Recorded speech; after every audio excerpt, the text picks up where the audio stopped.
للذين أحسنوا الحسنى وزيادة ولا يرهق وجوههم قتر ولا ذلة أولئك أصحاب الجنة هم فيها خالدون والذين كسبوا السيئات جزاء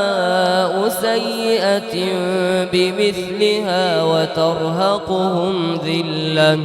ما لهم من الله من عاصم كأنما أغشيت وجوههم قطعا من الليل مظلما أولئك أصحاب النار هم فيها خالدون ويوم نحشرهم جميعا ثم نقول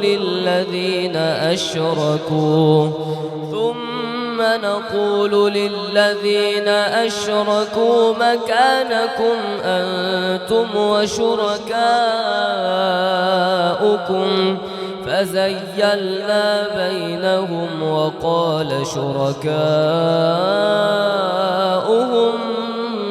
ما كنتم إيانا تعبدون فكفى بالله شهيدا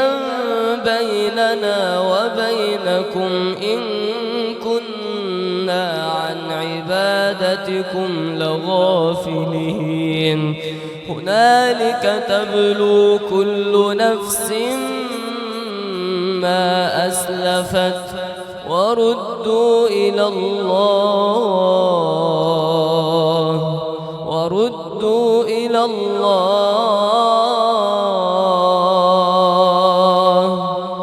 هنالك تبلو كل نفس ما أسلفت وردوا إلى الله مولاهم الحق وضل عنهم ما كانوا يفترون قل من يرزقكم من السماء والأرض أم من يملك السمع والأبصار ومن يخرج الحي من الميت ويخرج الميت من الحي